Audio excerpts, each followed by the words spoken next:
Now, in the last month or so, Nigerian politicians have trooped to one of the world's most venerable think tanks, Chatham House in London. You could say that as more Nigerian politicians venture into that world of policy ideas, bringing their own vision to the boil in its hallowed chamber, Chatham House has become firmly part of the language of contemporary Nigerian politics. But what kind of political firepower does an appearance at Chatham House actually bring? And what does the global community make of the trajectory of Nigerian politics? And at a time of democratic backsliding in Africa, how crucial is the Nigerian election as a symbol and a signal to the rest of the continent and the world? Well, for his take on the trajectory of Nigerian politics, I'm joined now from London by the former British diplomat and current director of the Royal African Society, Dr. Nicholas Westcott, who's also an associate at the Centre for International Studies and Diplomacy at the University of London. Thank you very much indeed, Dr. Westcott, for joining us. So let me put it this way, by way of beginning the chat. I mean, if there is one international organization that has for decades tried to engage audiences and governments with a broader representation of Africa, with the aim of providing a deeper understanding of the continent, it would have to be the Royal African Society, of which you are the director. In that regard, share with us in broad terms your perspective on Nigeria's upcoming presidential election. Well, thank you very much, Charles, and it's nice to see you again. Happy New Year. The Nigerian elections have to be seen in quite a long-term perspective, because Nigeria's political development since independence has been, shall we say, a little bumpy. And from about the 1990s, a consensus was reached that it could operate in a certain way. And so for the last 20 years, roughly, there has been a broad agreement about the way politics works, the reconstruction of the country into the 36 states and the two broad sort of coalitions that have competed over time. But this model, which has assured peace and, a degree of democracy and stability in the country, is running out of steam. It's no longer working. It's no longer actually delivering for citizens what they're looking to their state, to their government to deliver, which is jobs, justice, security, and services. And in too many parts of Nigeria over the last few years, particularly the last 5 years, I think, and this is what I hear from many Nigerians, they feel insecurity is becoming widespread, that services are failing, that jobs are simply not there, and trying to run their own business which is what most Nigerians do, is becoming more and more difficult. And this is attributed sometimes to the jihadists, sometimes to the bandits, but also to the general failings of governments, and in particular corruption, which has really risen up the agenda. Previously, people said, well, yeah, we all know politics is corrupt. Now there's a great deal less tolerance. And in particular, my impression is that it is the growing Nigerian middle class which is being most impacted by this. Their education is no longer easily available. They can't travel to visit each other. It's getting more and more difficult to travel internationally. Many of these middle class are leaving if they can, but that's not going to solve Nigeria's problem. So this election comes at a critical moment where people are beginning to question the way the politics has been working up to now. And End SARS protests were, if you like, a symptom of this. And although that sort of passed, nevertheless, what it revealed about the disquiet, particularly amongst young voters, about the way the system was working or not working for them, is now feeding through into the election campaign. And we see that, as your listeners know, in the surprising rise and popularity of new parties beyond the two old coalitions, the NNPP, the Labour Party, and their candidates, who are getting a lot more traction than I think the political establishment were expecting. So that's, if you like, the background, the context in which the election is taking place. And I think it's going to be a critical election for signaling what direction Nigeria will be going in the future. Well, thank you for setting that out. And that's a very interesting and informative analysis. And in the context of these urgent issues that you talked about that need to be addressed, what's your thinking? What's your assessment of the thinking, the expectations, and the political movers and shakers who are most likely to be the ones to address those issues as possible victors in the presidential ballot?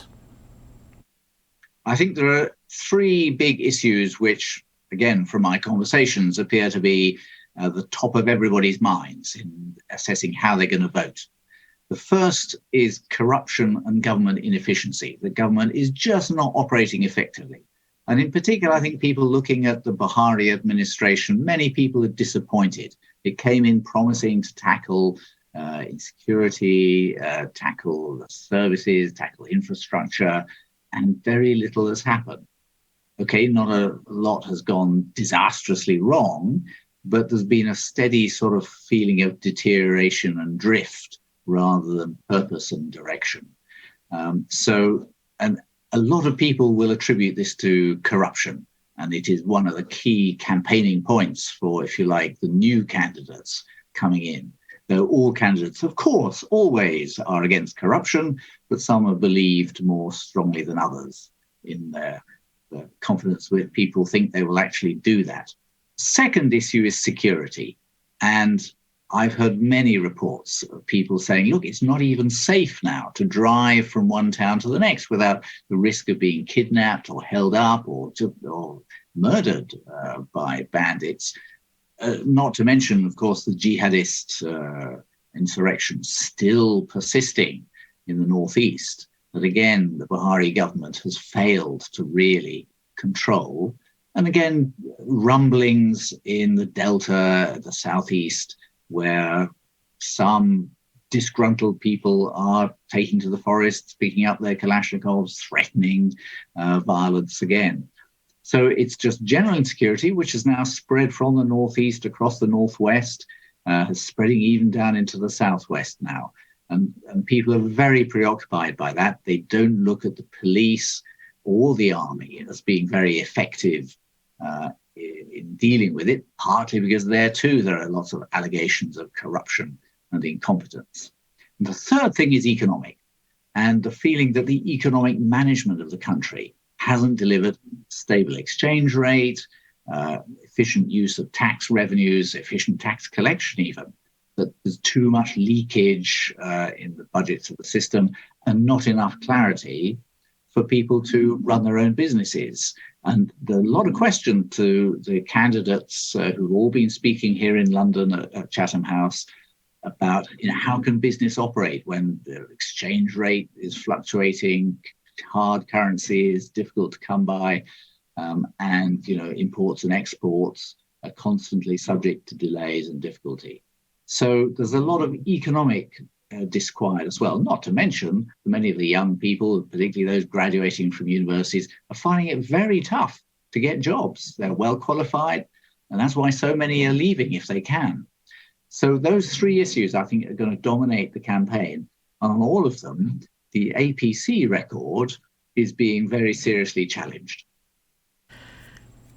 Yes, I think quite a lot of people would agree with that analysis. And of course, the ruling APC that you talked about and the main opposition PDP, in the minds of many Nigerians, essentially spawned from the same network, the progeny, if you like, of the old style politics and the upheavals that some would argue ultimately plunged Nigeria from what could have been a golden age into the chaos that this country is in today. But in your assessment, Dr. Westcott, can they still be the much hoped for engine of liberation and reformation that Nigeria so desperately needs, or can that come only from a new force such as Labour or the NNPP?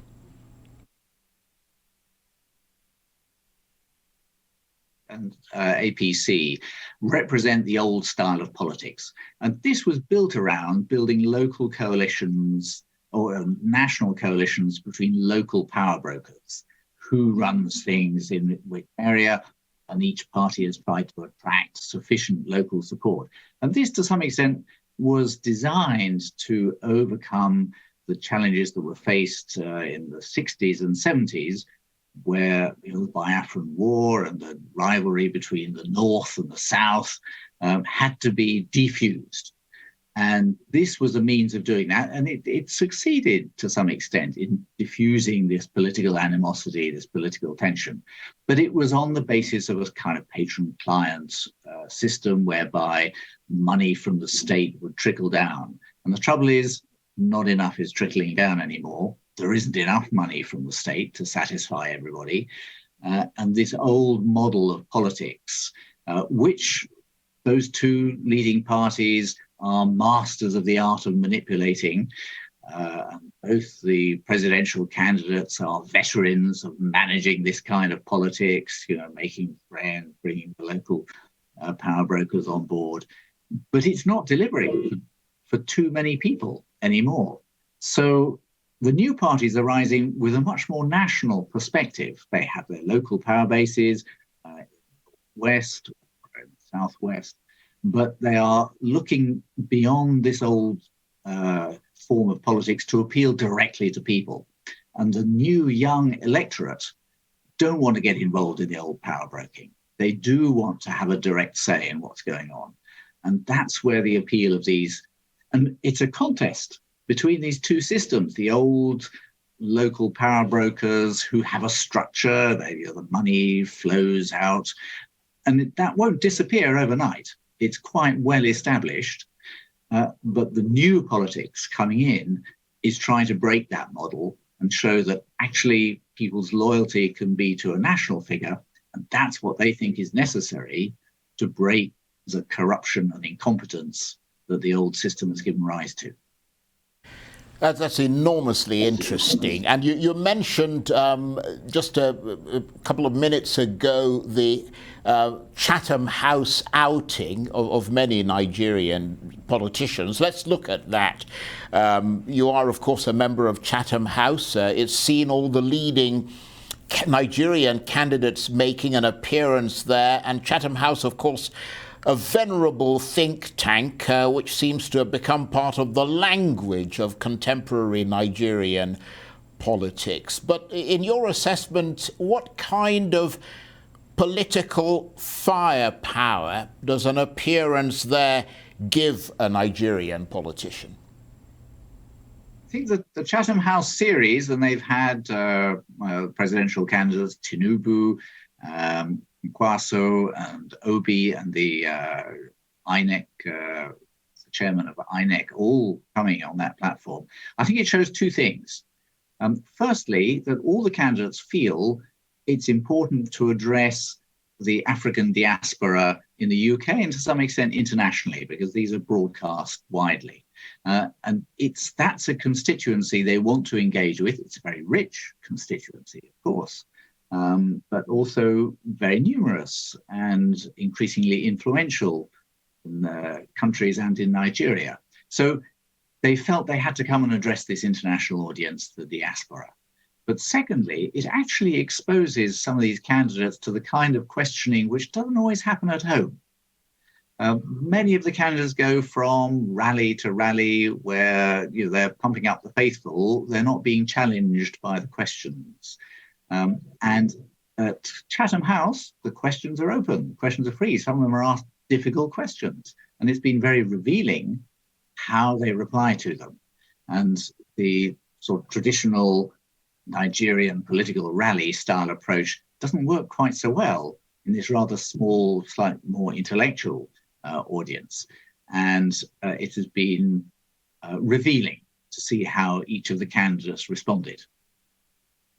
Absolutely. Well, I mean, think tanks, though, are normally seen as sort of policy wonks, if I might use that term, that provide sort of advice and ideas and often drive the national and international agenda. Do you see Chatham House to some extent driving the political agenda in Nigeria, at least to the extent that it might be helping to develop ideas about the future of Nigeria and its institutions, and helping its potential leaders to commit to a vision of democracy and good governance? Or is its role to study what's happening rather than to suggest what ought to be? That's a good question. I think Chatham House is an enormously prestigious international think tank. It has a clout and a credibility that goes beyond the shores of the UK. It's one of the top ones in the world. And I think actually the candidates probably felt they should go there. All were invited. We wait to see whether the candidate Atiku of the PDP will also speak there, because they wanted that credibility, that they can be seen to talk to an international, intellectually heavyweight audience. And so they see it as enhancing their credibility, certainly globally, but also domestically, that here they are invited to speak at Chatham House, that brings prestige. But secondly, as you say, it raises questions about what their policies really are. You can't get away with slogans. I don't think Chatham House itself is trying to draw up prescriptions for what Nigerian policy should be, but it's interrogating the prescriptions that the politicians have. And in providing that kind of questioning platform, I think it's providing a real service to the Nigerian political system. Right. So based on all these visits then, Dr. Westcott, to Chatham House by Nigerian politicians, as well as you mentioned, the INEC chairman, can we expect Chatham House to produce some sort of credible technical analysis about the Nigerian election, or roads to it? I think their objective is to provide transparency on the process. And from that point of view, having the Electoral Commission chair there as well has been quite important, because subjecting himself to inquiry, to questions, has enhanced the credibility, I think, of the process. And the international credibility of the process is quite important, as well as the domestic credibility. There will be observer missions there, no doubt. And the fact that it's transparent internationally, we hope will enhance the credibility of it locally, so people will accept the result, assuming that it is demonstrated to be transparent and fair. So from that point of view, it's good. And I think the process has really been rewarding. I don't think Chatham House will say, we've listened to them all, and this is what we think is the right answer, either to the election result or the policies. I don't think that's where Chatham House see their role as being, but other people will be drawing their own conclusions from it and saying, well, yeah, I thought this candidate was credible, and to be honest, that candidate was less credible than I thought, didn't answer the questions, was very vague and fuzzy. So one of the others, he had detailed answers to the questions and obviously understood the issues himself. Sadly, all the candidates are male, but that's a revolution down the road still to come in Nigeria. So I think it will be for people to draw their own conclusions rather than Chatham House drawing the conclusions for them. Right, of course. And in conclusion, Dr. Westcott, I mean, this is a time of democratic backsliding, if you like, on the continent of Africa, with elections in some countries considered to be imperfect and damaging, and military coups in others. In that context, how crucial is the Nigerian election as a symbol and a signal to the rest of the continent and the world? You're absolutely right, Charles. To some extent, Nigeria is seen as a weather vane. And there has been a multiplication of unconstitutional changes of government, even in some cases, the overthrow of democratic governments by military who were received with popular acclaim because people were fed up with the democratic politicians. So there's a risk that democracy is seen as having failed to deliver because the politicians promised more than they could deliver and because they haven't been as efficient as they could have been. But I think every time we try alternatives, they are found to be worse. And therefore, Nigeria's elections, also because it's the most populous country in Africa and therefore carries real clout, are being looked at by great interest across Africa as a whole and in the international community. How robust is Nigeria's democracy? Can it dig itself out of the hole that it finds itself in through democratic means? Or will the electorate resort to populist or revolutionary solutions? I'm an optimist. I think these elections will demonstrate that Nigerian politics is robust, rumbustious, you might say, but also robust. But we will see, and the world will see, but it will have a big influence on the rest of Africa. Certainly, if Nigeria elections result in just a chaotic outcome that's not accepted by people, and it will risk greater insecurity and chaos in Nigeria and a country that will become internally focused. And Africa needs a Nigeria that is strong at home and engaged abroad. Certainly in the region, in West Africa, Nigerian leadership has been lacking recently. And across the whole continent, Nigerian leadership is looked for. And therefore, a clear result with a decisive president who is willing to engage internationally as well as domestically, I think would be very important for Africa as a whole. So these elections are crucial, not just for Nigerians, but for Africa and to some extent for the world. Dr. Westcott, I want to thank you very much indeed. It's been absolutely brilliant talking with you and having the benefit of your analysis. And Dr. Nicholas Westcott is a former British diplomat, current director of the Royal African Society and an associate at the Centre for International Studies and Diplomacy at the University of London. Thank you very much indeed.